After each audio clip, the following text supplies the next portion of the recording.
Good evening, my dear brothers and sisters. So today we want to discuss the profound teachings of the Vedas that bring auspiciousness and ultimate eternal benefit to our life and lead us to the highest destination. So before we begin the discussion of the subject of Yantra, Mantra and Tantra, we want to invoke auspiciousness and infuse the entire atmosphere with the spiritual vibration by singing ancient mantras. So we invite everyone just to park your body here, park your mind, your ego, everything, leave it behind. And just the essence of your soul, offer yourself into the spiritual vibration of the holy names.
Now we want to go deeper. No, deeper. Okay, that's deep enough.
Nama Shristam Manam Ishuchiputam Atra Surupam Purupam Tastakracha Muripurim Mathurim Oshvatim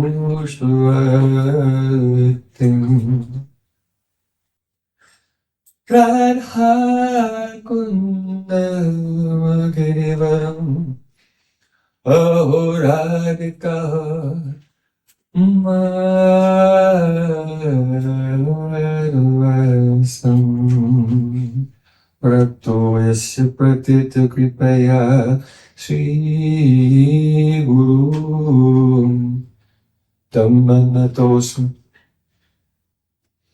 Gurave Gaura Chandraya Radhikaya Tadale Krishnaya Krishna Bhaktaya Tad Bhaktaya Namo Namah Ananda Leelamaya Vigrahaya He Mabadavyatstavi Sundaraya Tasmai Mahaprema Rasa Pradaya Chaitanya Chandraya Namo Namaste Chaitanya Chandraya Namo Namaste Chaitanya Chandraya Namo Namaste Govinda Damodara Hari Govinda Damodara Hari Govinda Damodara Hari Govinda Damodara Hari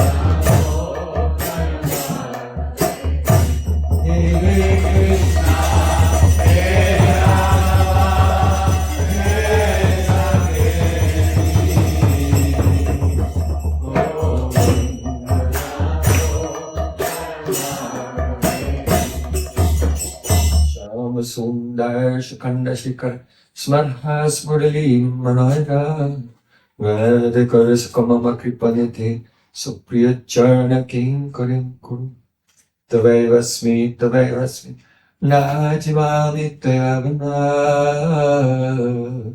Etirikaya Devi Tam Namam Charnatikam. First of all, I offer my Sastang Dandavat Puspanjali. My heart like flowers thousands and thousands of times at the lotus feet of my holy master, my supremely worshipable spiritual guru. Asmadir Parmaradatam Guru Pada Padma Nitilila Pravisht Om Vishnu Pada Ashtol Tarastasvi Rupanugacharya Varya Sila Bhaktivedanta Narayan Goswami. Secondly, I offer my pranam thousands of times at the feet of my guru's guru and his guru and his guru, going back in the spiritual hierarchy of masters thousands and thousands of years to Sri Krishna himself.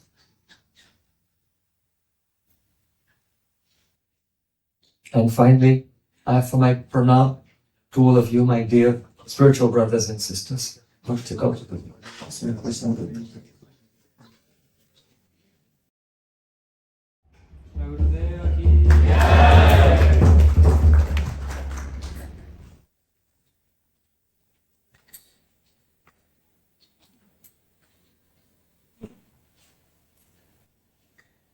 So,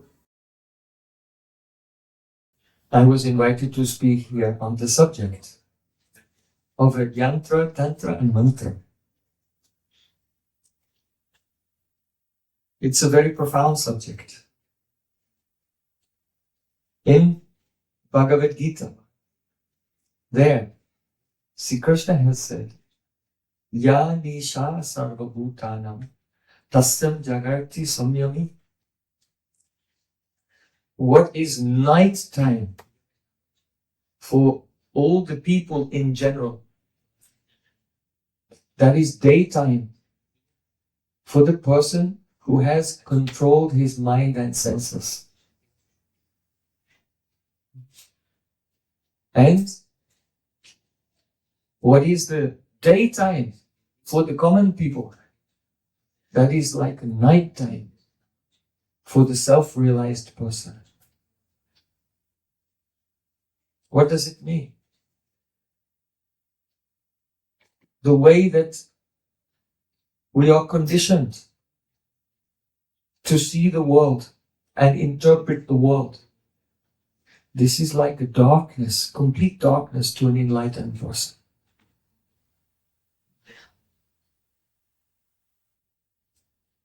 The people of the world are busy running around here and there to create their empires. But what is the result of all this work? Nothing. Everything is washed away by the waves of time. And the soul, Atma, has not made any progress. So they may as well have been sleeping. And the general person will see the sage in meditation and think, he's doing nothing. He's sleeping. But actually, he's doing something very productive. He's progressing to his ultimate objective, supreme goal. His telos. Everything has a teleological purpose. Just as a seed should grow into a tree, so every soul has a telos. Each and every one of us has an ultimate purpose. And by practicing sadhana, this place is called the sadhana works. So practicing sadhana is that by which we attain sadhya, our ultimate goal.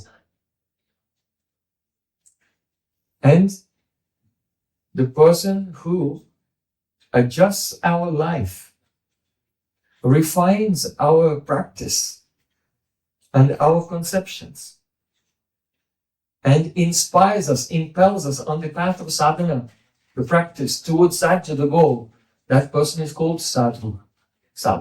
Saint.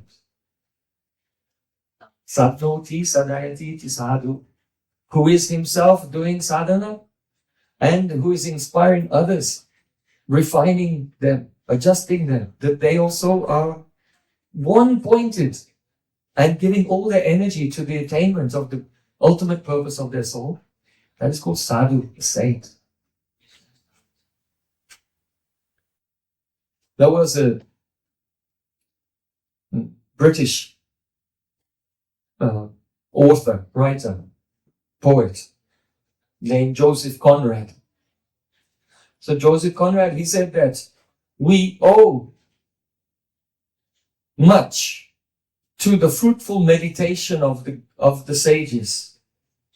But a sane philosophy of life is generally elaborated in the kitchen.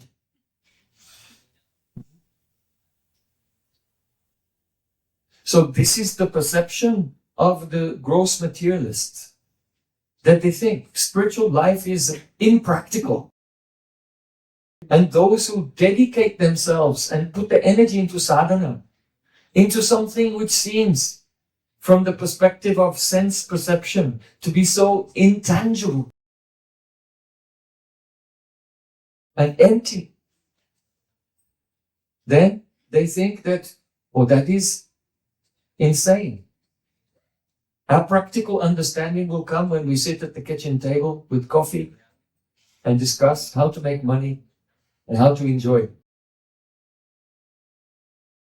So,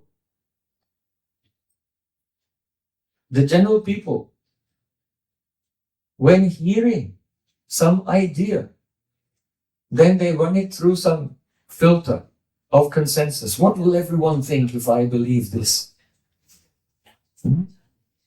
What will everyone think if I accept this idea? Is it normal? Will I be validated by others? So, Jesus Christ, he said, enter by the narrow gate. Because the gate which is going to hell is very broad and there are thousands of people walking on that path.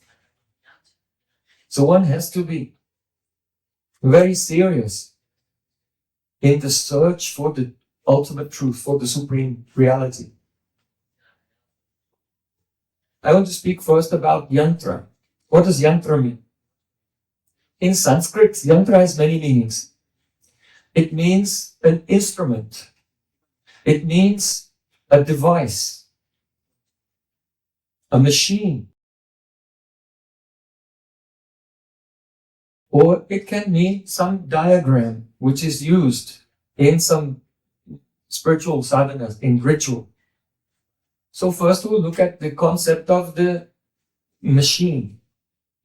In Bhagavad Gita, Sri Krishna describes Ishvara Sarvabhutanam Hridayadeshe Arjuna Tishtati Brahmayan Sarvabhutani Yantrarudani Mayaya. Yantrarudani Mayaya. The meaning is that this body that we have is like a machine. And riding on the machine, the chariot of this body, is Atma, the self, the soul. Hrideshe Arjuna Tishtati. Where? Hrideshe. In the heart chakra, Anahata chakra. The Atma is present. You don't have a soul. You have a body. You don't have a soul. You are the soul. But we have a body. So Hrideshe Arjuna Tishtati. The Atma is situated in the heart chakra. And another wonderful point here. Ishvara Sarvabhutanam. Next to Atma, there is Ishvara, the Paramatma, the Supreme Soul. Brahmayam means it is that Paramatma who is giving energy to the body to move in accordance with the desire of Atma, the soul. So this is very important point to understand. At any time, you can be in an accident, you can become sick, you can become paralyzed, and you cannot lift a finger. So we are not Ishwara. We are not the controllers. We are not the beings who are impelling the motion even of our own body. We are the passenger, sitting in the heart chakra. And the Paramatma, the Supreme conscious being, is empowering the body to move in accordance with our desire.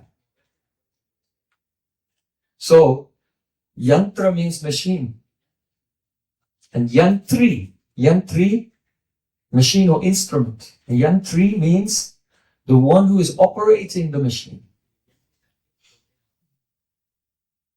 So, in this way, we are not Yantri. We have that feeling. Even if a person thinks, oh, I am not the body, I am the soul. Well, they think I am Yantri. I am controlling this machine. And this is Ahankar, the ego. Ahankar, false ego. Prakritaye kriyamanani gune karmani sarvasaha ahankara vimudatma kartaham iti mandyate. Vimudatma, the Atma is vimuddha, completely bewildered. Vimugdha.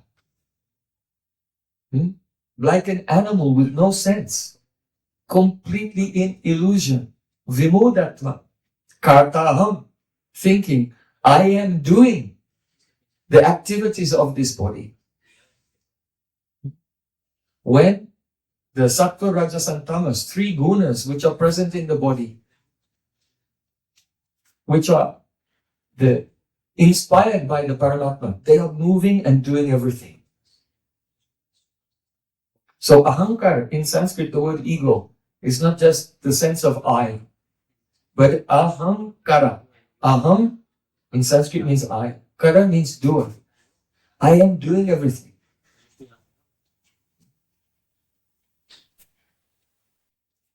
If you put on some virtual reality goggles, then you can experience that you're on a roller coaster, going up.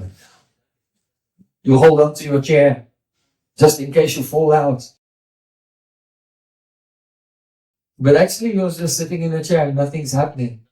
But because we identify with our vision, with sense perception, by misidentifying with sense perception, in the Yoga Sutras of Patanjali, that is called asmita, confusing the power of the senses with the conscious self. So because we identify with our sense activities, we have the impression that I am doing, I am acting. But actually, naiva kinchit karomiti. See, Krishna in Gita says that the enlightened person, whether he is standing, sitting, walking, talking, eating, opening or closing his eyes, knows that only the senses of the yantra, the body, are interacting with the sense objects. But I, the self, I am doing nothing. When we can realize this, then one will experience complete peace. Complete peace. When this ahankara, ego is there, it has different aspects. And as long as we remain attached to these aspects, then we cannot get the benefit of mantra. Mantra. Everyone is aware of mantra. Mananatrayate yasmat tasya mantra prakirtita. The definition of mantra means that by which we become delivered from the machinations, the imaginations, the illusions of the mind is called mantra. Man is mind, and tra means to deliver, to the cognate in English, transport, to transport us out of the illusions of the mind. That is called, what affects that is called mantra. But we have to be ready to surrender to the mantra and give up our previous conceptions. If the mantra is going to take us out of our previous habitual thought patterns, then it will not take place if we're holding on. We have attachment to our habitual thought patterns.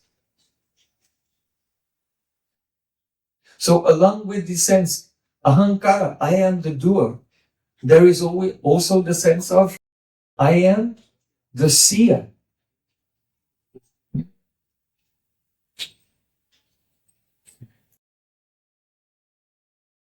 In Yoga Sutras, Patanjali says, Ishtadeva samprayoga, that by repeating mantra, you have a samprayoga, you have a meeting with your Ishtadev.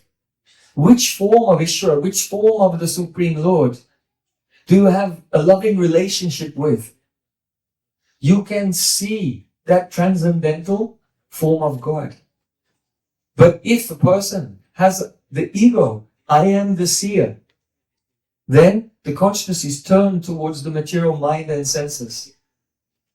That which is transcendental, that which is prakrita, supernatural, it is not within the power of the soul to see it. But rather, the divine supreme consciousness, just as the sun can only be seen by the rays of the sun, so the divine supreme consciousness can only be seen by the rays of his divine grace, divine mercy.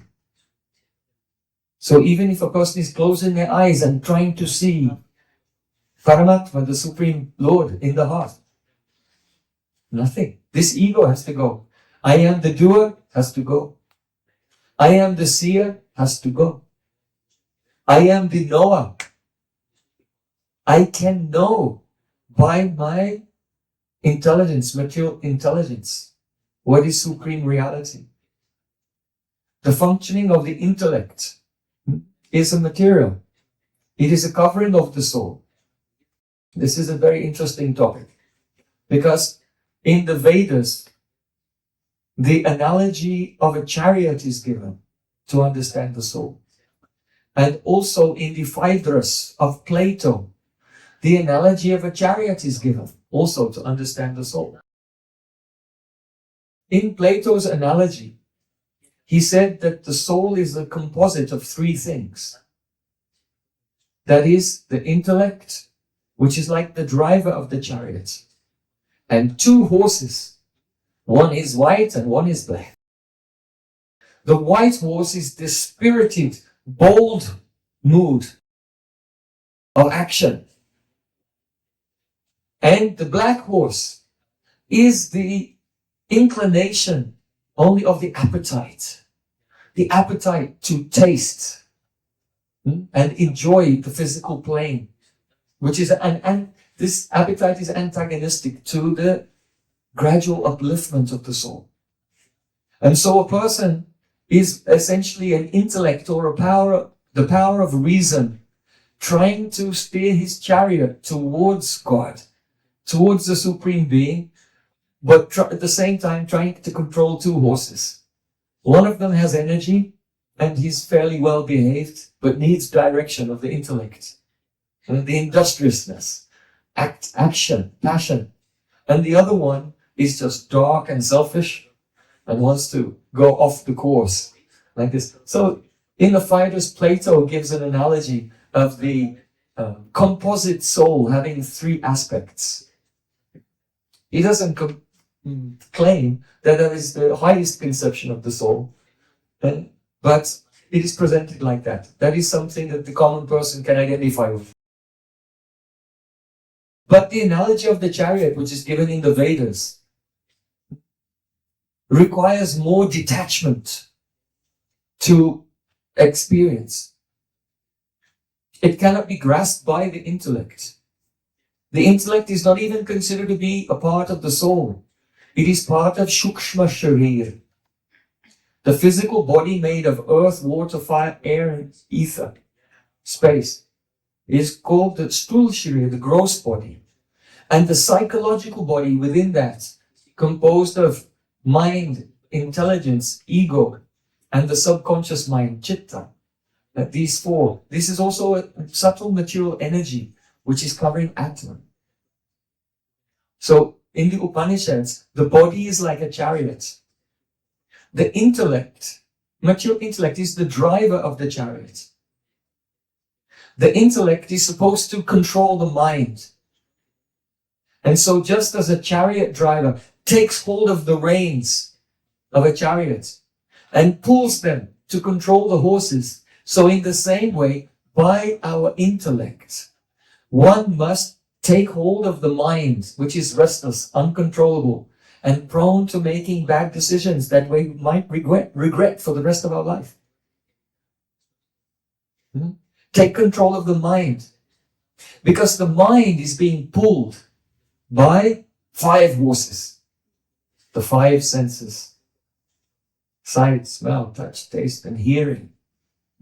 So these senses are attracted to the worldly objects, just as every animal is attracted to the objects. But the human being has some advantage, that by his intellect he can control the mind and pull in the senses, so that the yantra, the machine of the human body, can be used to further his journey towards the ultimate spiritual goal of Prem, divine love, eternal, beautiful, loving relation with the Supreme Being. And in this analogy, what is Atma, the soul? Not the chariot, not the driver, not the mind, not the reins, not the horses, senses. The Atma is the passenger on that chariot. So if you compare the ancient Greek conception, which is also practical, it's practical and has its uses as an illustration. But metaphysically, the Vedic concept from the Upanishads goes more deeply and literally describes the self as being transcendental, both to the body and to the mind. When there is ahankar, I am the doer, I am the seer, I am the knower, I am the bhokta. Bhokta means enjoyer.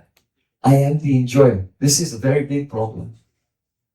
Because as long as that spirit is there, that the whole world is my oyster. Just open it and enjoy. Exploit the spirit of exploitation. Then, as long as that is there, then the activities of exploitation make sanskars, deep impressions in the consciousness that cause us to engage in the same activities again and again. Cause us to become attached to the body and the mind again and again. And cause us to be bound in the endless chain of samsara, birth and death, without end in the material world. So the spirit of being the enjoyer is the detrimental to the progress of our soul. So if I'm not the enjoyer, then what am I? The sufferer? The self is transcendental to both material happiness and distress. But as long as one has the spirit, I am the enjoyer, then along with that, the reactions of karma will cause one to be subjected to the experience of distress. And so the mind is always swinging. Mood swings. Mood swings. I am happy and not so happy. And I'm angry and now I calm down. Like this. These mood swings. One has to overcome them. In Gita, Sri Krishna said, Samatvam yoga uchate. Yoga means equilibrium. To become completely free from the psychological turbulence. In that state of peace, one can enter samadhi, trance. And in a state of trance, we can realize our spiritual identity and our eternal loving relation with the all beautiful, all romantic, artistic, supreme conscious being. Another aspect of ego. What is that? In Gita, Sri Krishna said, Vidya Vinaya Sampane, Brahmane, Gavihastini, Suni Chaiva Swapakcha, Panditaha Samadarshana. And a pandit, that means a learned person, an enlightened person, sees everyone with equal vision. He sees a learned and gentle Brahmin, a priest, Vidya Vinaya. Vidya means educated and Vinaya means gentle. So it is said in Sanskrit, Vidya dadati Vinaya. Knowledge makes one gentle. If we don't become gentle in our dealings with others, then there's no use of your MA, PhD or anything. That is not a real education. If one is truly educated, then his education makes him gentle. Vidya Vinaya Sampanesh, Brahmani Gavi Hastini. And he sees a human being and a dog and an elephant to be the same. There's a soul in everyone. He sees a very high-class aristocratic person and a wretched outcast beggar the same. Why? Because there's a soul in everybody's body. And that soul is Mamai Vangsa Jiva Loke Jiva Bhuta Sanatana. That soul is a part of God. So if we are looking at people and measuring them, this one is good, this one is bad, this one I like, this one I don't like, This one is great, this one is useless. Then this mentality, this is coming from our own ahankar. Because by identifying with our body, then we're thinking that another person is his body. But I am soul and he is soul and she is a soul. All are souls. But due to identifying with our own body, we also project that identification onto others and think that this person is important, this person is not important. What about Paramatma, the Supreme Lord who lives in the heart of everyone? What does he think? Is anyone unimportant? Every single person exists manifested by the Supreme Lord with a glorious prospect. It doesn't matter how wretched anyone is.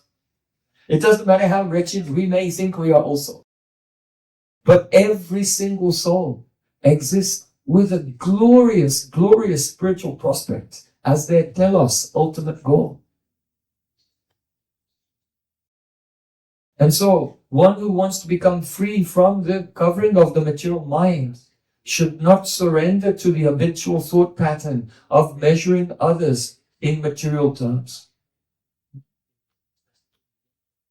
In Gita, Sri Krishna said, Atmopam yena sarvatra samyam pasyati yorjuna sukam vayadiva dhukam sa yogi paramam mata. That person who, by comparison with himself, sees everyone equally in their happiness and in their distress. That person who never thinks, I am special. That person who never thinks, I am the best.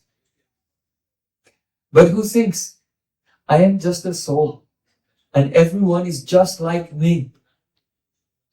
A person who has such a vision and who feels the pain of others to be his own and the success of others to be his own. Sa yogi paramam mata. Sri Krishna said, he is the highest yogi. In Gita, it does not say the highest yogi is the person who can put both feet behind his head. No.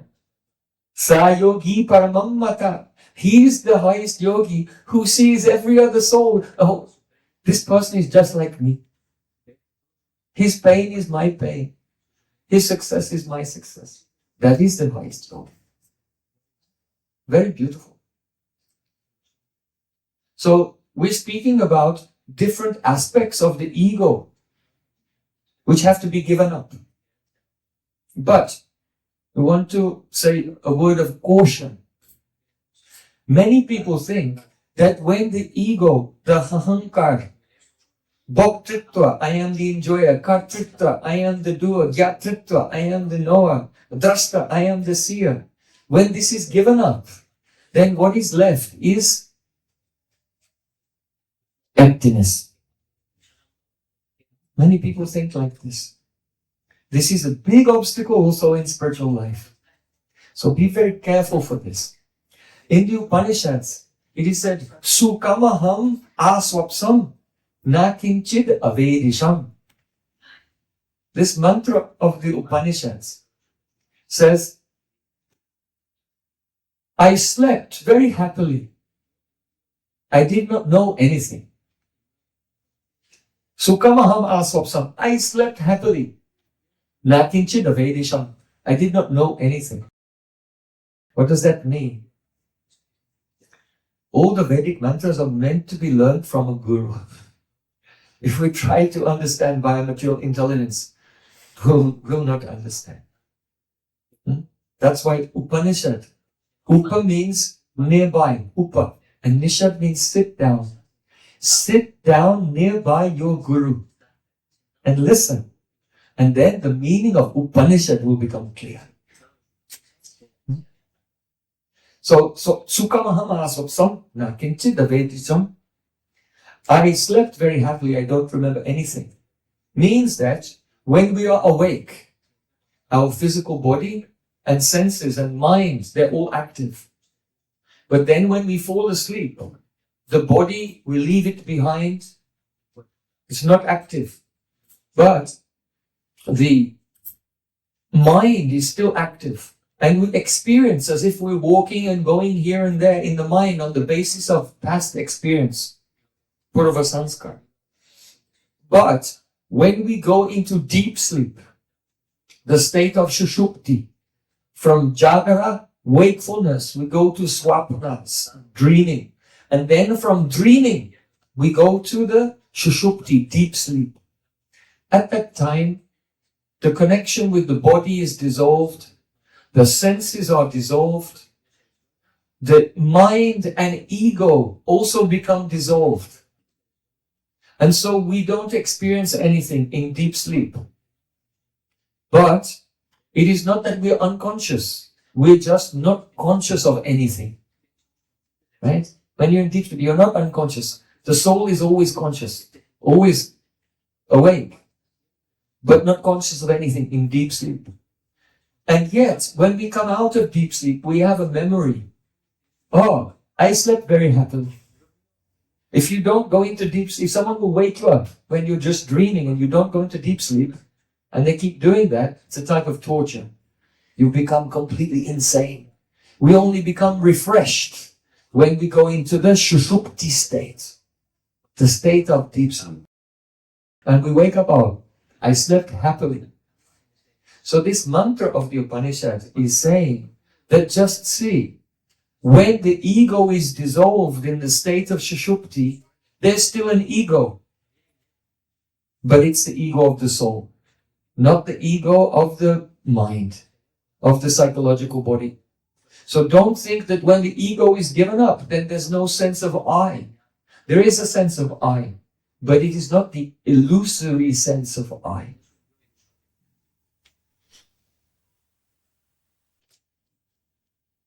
One day, the great king Yudhisthira Maharaj.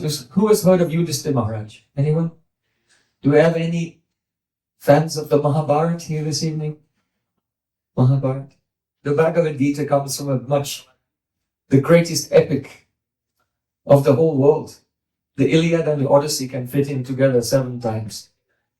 So in the Mahabharata, once the great king Yudhisthira Maharaj, then he asked Bhishmadev, what is our real protection and shelter?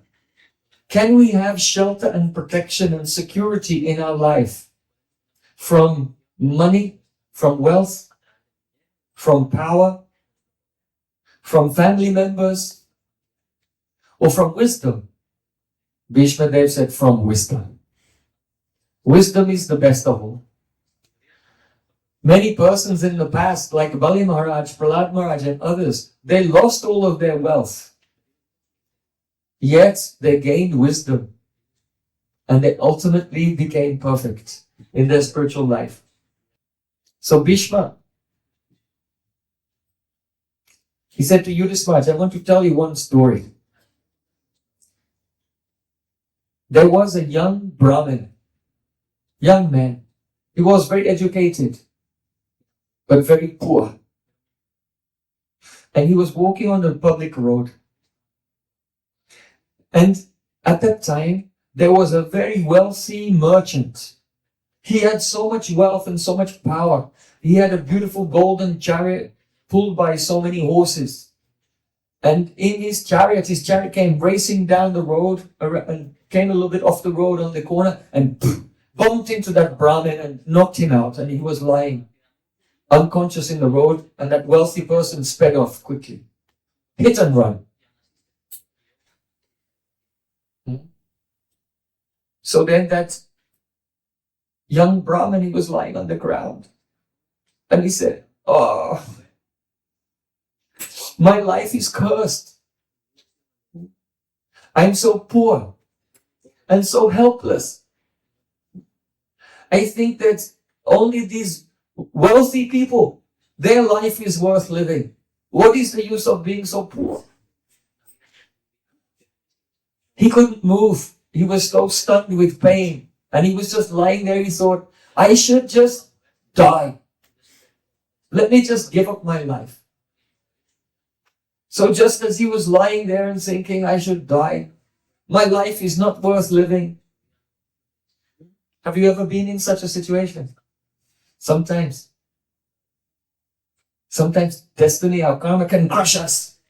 And a person can have very dark thoughts and just, they want to give up. And just think that life has no meaning and it's not worth living anymore. So that's how he felt.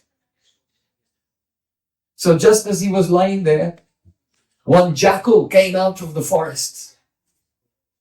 Like a hyena, So, if someone dies, then usually the jackals come and they eat the dead body. So he was lying there as if dead, and the jackal came and was sniffing him. He said, okay, this is the end. So then, the jackal began to speak to him. That was surprising.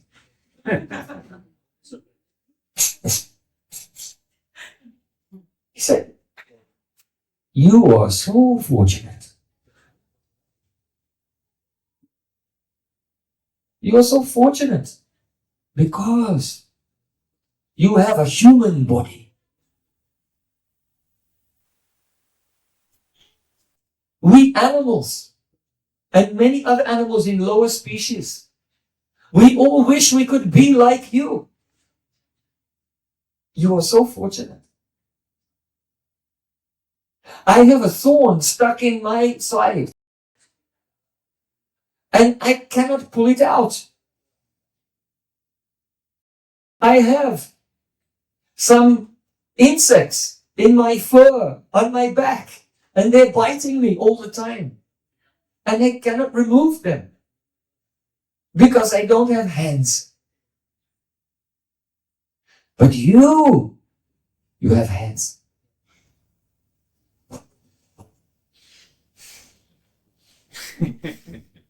You have 10 fingers. If you have a thorn, you can pull it out.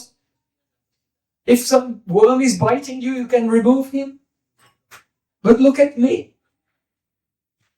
I have to tolerate the hot weather and the cold weather.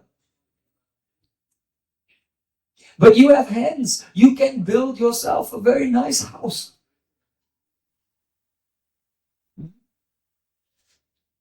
I have to scavenge around here and there, looking for something to eat.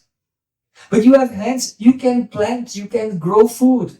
You can cut and prepare delicious things in the kitchen. But I cannot do any of these things. What to speak of being a human being? Among the human beings, you are educated. In the Vedas, you are a Brahmin. So how fortunate you are.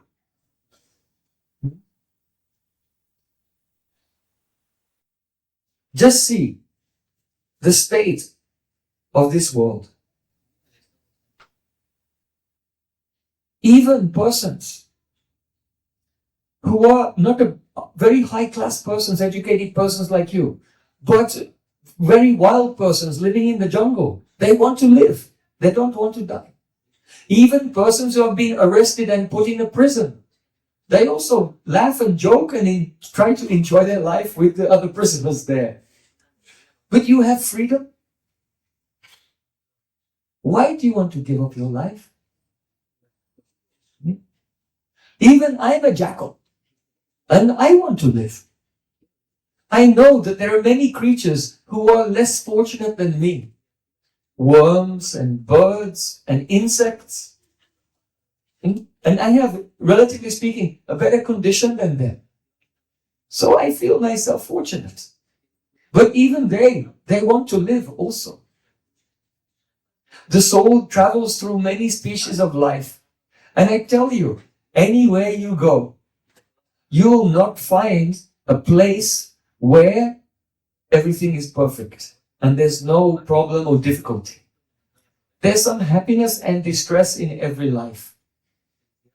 Krishna said in Bhagavad Gita, Yam hi na vyatyanti te purusham purushashtava. Sama dukkha sukam dhiram somratattvaya kalpate. Happiness and distress in our life, they come like the seasons. Just as spring is followed by summer, summer is followed by autumn, autumn is followed by winter.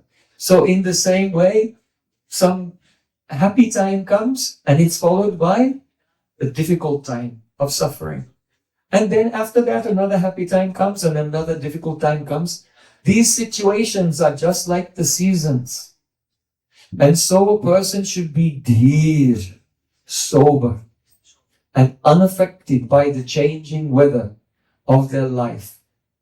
That person who is equipoised and unaffected by the slings and arrows of outrageous fortune, then somra tattvaya kalpate, that person, he becomes eligible for amrita. He becomes eligible for immortality. That means his soul can attain not a series of temporary bodies which are prone to death, but his soul can attain an eternal spiritual body in which there is a life of pure happiness, pure enjoyment. Now you may say, I thought you said we're not the enjoyers. Yes. The soul is not swatantra bhokta. That means an independent enjoyer. When we try to enjoy independently, separately, with a dualistic vision, separate from the Supreme Conscious Being, then we become bound by karma. But when our energy is completely offered in service to the Supreme Being, then by pleasing the Supreme Being, then automatically we become overwhelmed with ecstasy. So the soul is meant to enjoy, but not independently. The soul is meant to enjoy love. And love does not take, love is only giving. So that is Bhakti Yoga. Bhakti Yoga is the yoga of devotion, whereby we learn to engage all of our senses in the loving service of the Supreme Being. There's no need to search for happiness. If one is yukta, he's engaged, his yoga means union. If one is united with the Supreme Being in devotion, then the waves of divine ecstasy flow over him without any separate endeavor. So then, that jackal, he was saying, you should not give up your life to that Brahmin who is lying on the ground. Don't give up your life. That is quite sinful. Just understand this. You are a human being. Be satisfied by serving God with all your senses, just by this. If a person lives on the devotional path, then he can never meet with misfortune. Nahi kalyana krit kaschit tata durgatim gatstati. Krishna said, one who engages in auspicious activities never meets with evil. A person who is engaged in bhakti yoga has no fear of anything, doesn't have to worry about anything. The Supreme Conscious Being will orchestrate your destiny in such a way that it will be filled with magic and wonder, and in the end, perfection. But those who want to be separate, to separate their existence from the Supreme Consciousness, then, if you are a human being, you're not satisfied. The person wants wealth. If a person has so much wealth, he's not satisfied. He wants to be the king. If a person becomes the king, he's not satisfied. He wants to be a god. If he becomes a god, he's not satisfied. He wants to be the king of the gods. Because desire is like a fire. It does not matter how much wood you put in the fire, it will not go out. The more wood you put in the fire, the more the fire increases. So the more we try to, the more we are burning with desire, when we try to enjoy, is like putting wood or ghee on the fire, and the desires increase. And one feels more and more dissatisfied. So that Jambuka, that jackal was telling him, don't chase the worldly ambitions. It will only lead to increased desire and less satisfaction. So then that jackal told him, in my previous life, I was also a Brahmin like you. But I blew it. I was very proud. I thought my intelligence knows best. Who can teach me anything? And because of this, when I met with sadhus, when I met with holy persons who were not relying on their material intellect, but who lived a life of devotion to the Supreme Being, and by Yantra, Mantra and Tantra, they had transcended the limitation of the material mind. Instead of listening to them, instead of accepting their wisdom and following their guidance, I challenged them. I thought my reason and my intellect was superior, and I had no trust in them. And because of this wicked mentality, now look at me. I have taken birth as a jackal. Alas, alas. But one thing gives me inspiration. I know that when the reaction for my offenses wears off, in some future life, I will one day become a wonderful human being, just like you. And when I remember this, it gives me inspiration to live on. I remain content, happy, knowing that one day I'll be in such a position like you. You are so fortunate. So then that Brahmin, he got up from the ground and dusted himself off. Before he was depressed, he was feeling sorry for himself. He was feeling wretched and that there's no hope and everything was terrible. And by listening to the jackal, now he was filled with optimism. Yes. Now I know the goal of life, and I'm in such a situation. I can attain it. Also, the glorious prospect of my soul is waiting for me. And he stood up, and with folded hands, he thanked the jackal. Hey, Jambuka, really, I think you're a wise being. I'm so grateful to you. And then that jackal, with his eyes, he blessed the Brahmin. And the Brahmin saw it was not a jackal. It was an angel. In fact, it was the king of the angels, Indra. He had come from Swargalok, from Indralok, just to inspire him in his time of need. So I pray that if you are now in your life in a time of need, today you have become inspired. And if in the future you ever get into a problematic or difficult situation, you'll remember how the angel, Indra, came as a jackal and inspired Kasyap. His name was Kasyap, this Brahmin. And remember, you have a glorious prospect. Your body is a yantra. It is a machine. And it is meant to be used in the service of the Supreme Lord. The word Tantra means procedure. Procedure. The methodology by which we practice. So Yantra also means one type of diagram which is used. If a person is doing puja, they are worshipping a deity in a temple. If a person is worshipping Gopal, Krishna, in the temple, then before they do the worship, they'll draw the Gopal Yantra in chandan, in sandalwood paste. So this is a yantra. It means a device. And the device is meant to remind us and focus our mind. The Gopal Yantra is 2 triangles, like a Star of David, inside a square. And it indicates something most confidential. This has been explained in the Brahma Samhita. The square aspect of the yantra represents beyond this world. There is Brahman, the light, But beyond that light, there is the spiritual world, the abode of God. And there the Supreme Lord Narayan, with 4 arms, is present in his various expansions as Vasudev, Sankarshan, Pradyumna, and Aniruddha. And so the square represents the divine realm where God is present in his majesty and opulence.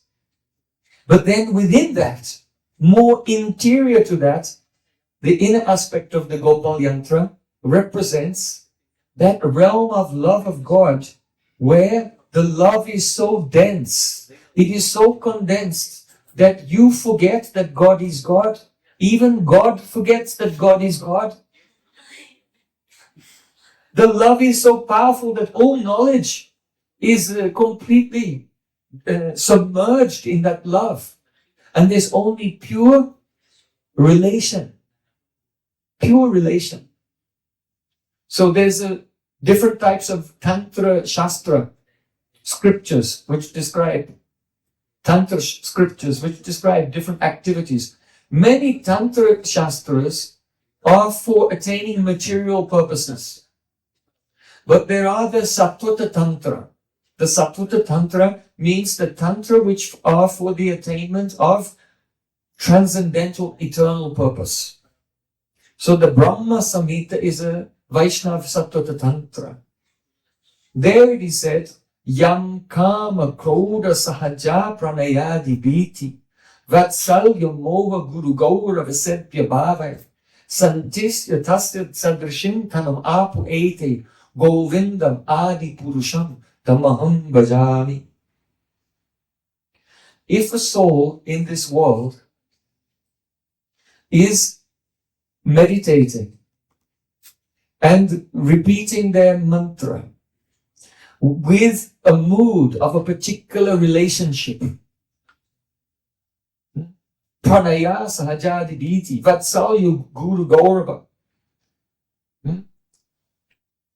Gaurava means, oh my Supreme Lord, I am your servant. Pranayadi Bhiti. Pranay means not more than that. Oh, I forgot that you are the Supreme Lord. You're my friend. You're my Sakha. Just as you have a friend in this world, you feel equality with. You never think of their position, what is their job or anything. It is just friendship, pure friendship. So if a person is remembering mantra and meditating on the Supreme Lord in a bhav of friendship, then what will happen? Vatsalya. Vatsalya means in a bhav, in a mood of parental love. You see in India always, there are so many pictures of Krishna like a baby with butter all around his face. He's eating, crawling on the ground with a laddu with sweet in his hand. So many persons, they meditate on the Supreme Being as their loving child. Yam Kama Krodha. Kam means the romantic love. One can remember his mantra and call out to the Supreme Being, oh, you're my lover, my sweetheart. Then what will happen? Santintya tasya sadrishim tanur apur ete. Means that by following this Vaishnava Tantra of chanting the mantra and drawing the yantra. Yantra first, remember, the square is meditation beyond the light on the personal form of God as all-powerful. But then going beyond that, drowning in love and leaving behind all knowledge and enter into a loving relation. As a servant, as a friend, as a parent, or as a lover. This is the significance of using the yantra to remind one how to meditate. So this is what is described in the Vaishnava Tantra. Then one will remember the mantra and call the name of the Supreme Being with a relationship. Then what will happen? Sanchintya tasya sadrishim. The soul will attain a spiritual body which exactly corresponds to the relationship they're meditating on. So if you're meditating on friendship, your soul will attain a beautiful form, like a cowboy boy in the forest of Vrindavan, singing, dancing with Krishna, wrestling with Krishna, swimming with Krishna, playing. If you are meditating on a romantic mood, then your soul will take on a beautiful form of a goddess, a gopi of Vrindavan, and become a lover of the Supreme Being. These are the secrets of Yantra, Mantra, and Tantra. Today, time is very short, so we could not go so deeply into the subject. Let me just check the time. Okay. We could not go so deeply into the subject, but fortunately, we have come. I live in India, in Vrindavan, the main holy place of bhakti, to see Krishna and Radha, the goddess of love, Radha. And I've just been traveling around the world on a tour. And this is Mallorca is the last place. So I'm just about to return to Vrindavan. This is the last place we have come on this world tour. Then afterwards I'll return to India, and we have a pilgrimage in the mid-October as well. So we're inviting persons, you're most welcome to come and visit our ashram in India and go on a pilgrimage to the famous forests where all the great sages of the Vedas have performed their austerities, their meditation, had their realizations, and go deeply into their music and poems and profound realizations. So we would like to complete our discussion here this evening with another kirtan. And this time, after hearing this discussion, try to remember the yantra, that your goal is the place beyond all knowledge, the destination of condensed love. And remember the Tantra, the procedure, to give up the self-conception. I am the doer. Don't think I am chanting this mantra. Yes, I'm chanting now. Hari. No. You should think that the mantra is descending like an avatar from the spiritual world and dancing on your tongue. I am not the doer. I cannot know, I cannot see this mantra, but the sound of the mantra will reveal itself to me. So taking the components that we've discussed in our meeting this evening, I don't want to say it's a lecture. We don't say lecture in Sanskrit, we say Ishta Goshti. Ishta Goshti means gathering together to discuss the object of our love. Ishta Goshti. So in our Ishta Goshti this evening, whatever you have learned, try to apply this now in this mantra singing and dancing, leaving all the different aspects of the ego. And then there will be mantra siddhi. Mantra siddhi means the perfection of mantra. The perfection of mantra manifests when the form of the Supreme Being and the Goddess of Love together, they illuminate our hearts and invite us into their Nitya Lila, eternal loving pastimes. Hare Krishna.